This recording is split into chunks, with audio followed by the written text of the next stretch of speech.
Hello and welcome to the Skyrocket channel, and today let's talk about what gaming PCs you should build before tariffs kick in. So just a few days ago, some new import tariffs were announced for all goods coming from China and Taiwan into the United States, which in turn will also affect Canada to an extent. It can also possibly influence global pricing, but we'll see in the coming months. Either way, whether or not you believe in tariffs, prices are going to go up for all consumer goods as a result of this. And don't just take it from me, take it from the CEO of Puget Systems, an independent systems manufacturer that creates higher end enthusiast PCs.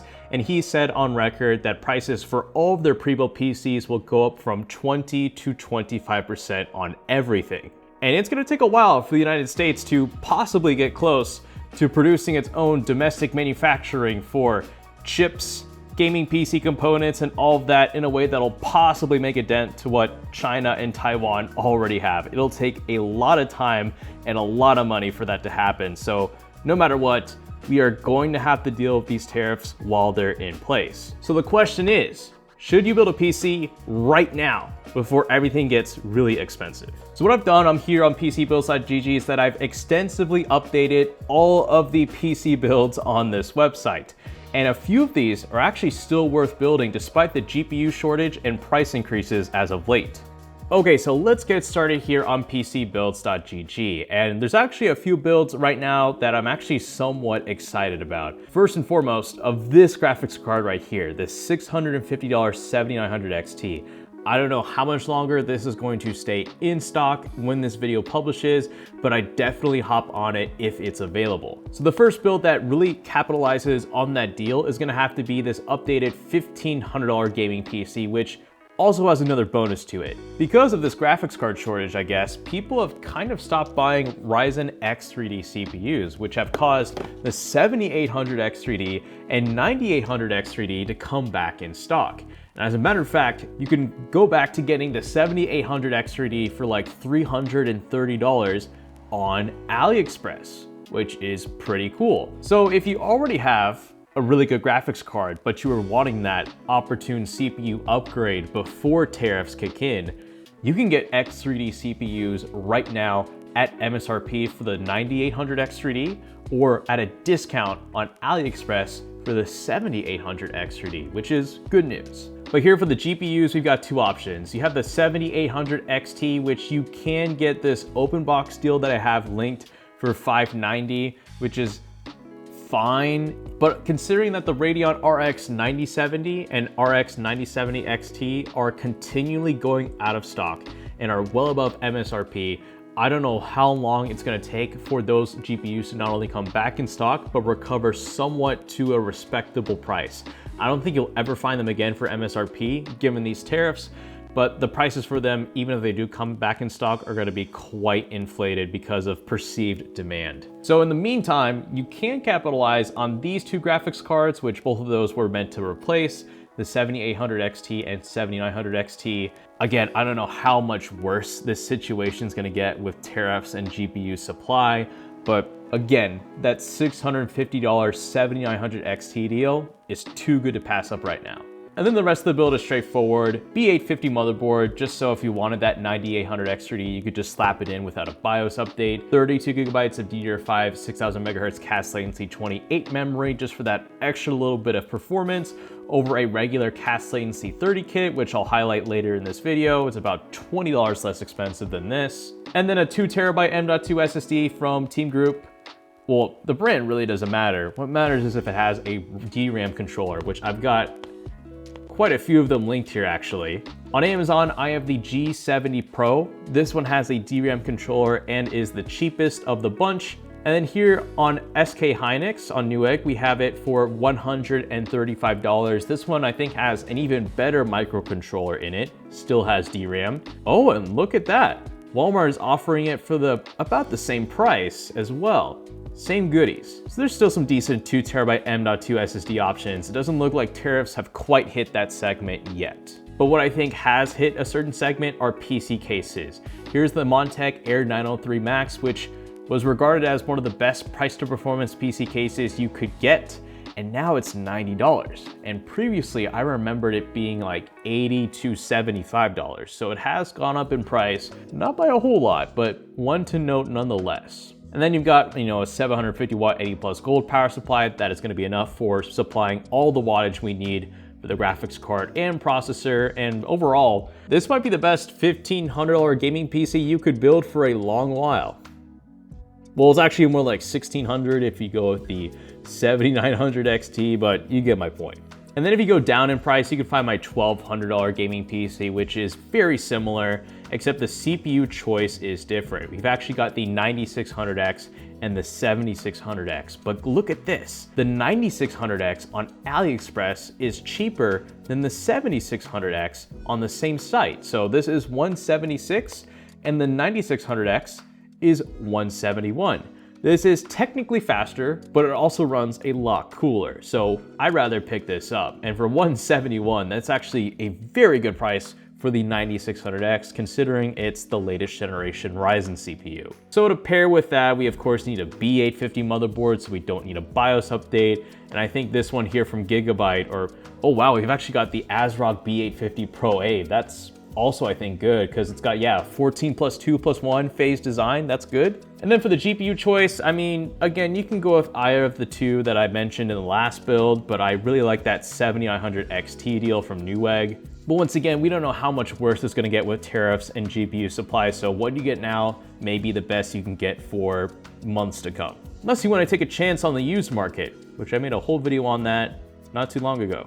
So that's the $1,200 build, but from there on out, the builds, they kind of mellow out a little bit in terms of how eager I'd be to build them, but they pick back up in a little bit, which I'll tell you in a minute. So here's my $1,000 build. It's essentially the same as the last two builds, but the CPUs are even cheaper. However, we can now get the Ryzen 5 7400F for about $40 less than the 7500F.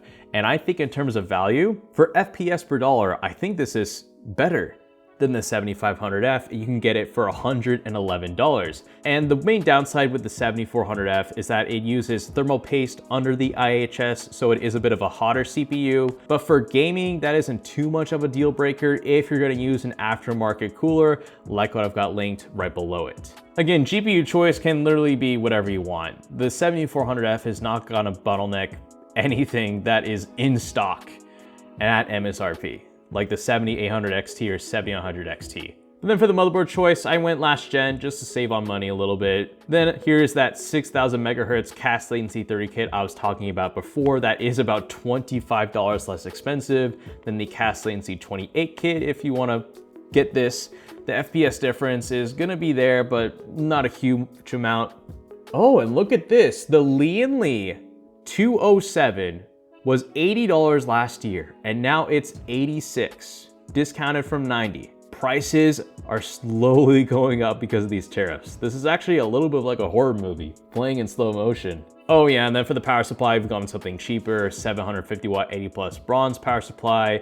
We've got plenty of options. It can be 80 plus bronze or gold, doesn't matter, just as long as it's 750, so that it's enough for the graphics card and processor of your choice. But then the builds get a little bit better, actually under $1,000. So this is more or less the same stuff, but here we've got the Intel ARC B580. Now, back in December, this graphics card was getting scalped to heck.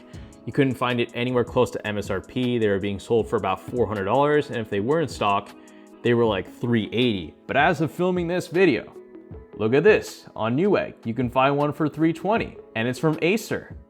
And it's currently technically on a discount, although it's nowhere near MSRP. So you can get this Acer Nitro Edition B580 for $320. This is the lowest cost B580 I've seen that is in stock online that has yet to be grabbed by scalpers. This might be worth considering. Might, because if we look beneath that B580 recommendation, we have the RX 7600, which was the only other budget GPU I could find in this price range that was in stock. You can get one of these for 300 bucks on Newegg. Yes, it is about $30 over MSRP, but between this and a $320 B580, I'm taking this GPU. And then, B650M motherboard, easy. RAM kit, easy, blah, blah, blah. I gotta update the links for this. $900 build. And the $800 build is, I think it's pretty much the exact same build, just a little bit cheaper because some of the other components thrown into this are not as premium as the ones here in the $900 one, like the case. But yeah, I'm kind of lying. This is the same build as the last one. But I want to jump down to my cheapest build I want to feature in this video, and that is this updated $500 gaming PC, because you can still get the Ryzen 5 3600 on AliExpress for a really affordable price. So if you $53, okay, that's even better. If you needed a super budget gaming PC based on the AM4 platform and you needed an affordable CPU to make room for a GPU, the 3600 for $53 is the absolute lowest I would go for a CPU. That's still plenty fast. Then for the GPU, you've got two options right here. You can go with the Intel ARC A580, which you can find some for like 200 new, which is you know, not great, but not terrible. At least it's in stock. But here's that open box deal that I mentioned at the very beginning of the video for $165. Might as well take this while it's at this price. But if you want something that is in stock and regularly available, here is that Radeon RX 6600 or a 6600M, which is essentially the same thing at $200, which, yes, it is an older graphics card, it needs to go, but given the current market and how bad it is, if you wanted something new, there is this. But again, for 200 bucks used, it might be worth spending like $30 to $40 more getting an old like 3060 Ti. Or if you spend a little bit more than that, a used RX 6700 XT. But because it's last generation, get a B550M motherboard with Wi-Fi, DDR4 memory, 16 gigabytes, 3200 megahertz with a CAS latency of 16. You don't have to get a DRAM-less PCIe Gen 3 or 4 SSD. You can use one of the other SSDs from the higher end build guides if you want something with a DRAM controller. Otherwise, you can get one of these cheaper SSDs here. And then for the case, I don't think this one's gone up in price. The BitPhoenix Nova Mesh with 4 or 3 included ARGB fans and the fan controller can still be had for $60 for now. And then an even cheaper 550 watt 80 plus bronze power supply. And I'm surprised by this new ASRock unit that's actually hit the market. So I want to see how this one fares. I need to see where it ranks in the PSU tier list. But yeah, those are pretty much the main builds I would look at if you're looking to build something before tariffs go into effect, because we have no clue how expensive the gaming PC market is going to get. But I'll do my best in updating PCBuilds.gg throughout all of this madness, just to hopefully make sure you guys get the lowest prices on all available components. And I'm also going to be adding used retailers to this website, especially for graphics cards. So expect eBay and Jawa.gg hopefully to soon be supported on this website. So that's all for today's video, and if you enjoyed it, give it a like. And if you enjoy these PC guide videos, you want to subscribe, because that's what I'm known for, and I'll do my best to make more of them in the future despite all the stuff that's coming up in the industry. So with all of that said, thank you so much for watching, and this is the Skyrocket channel, signing out.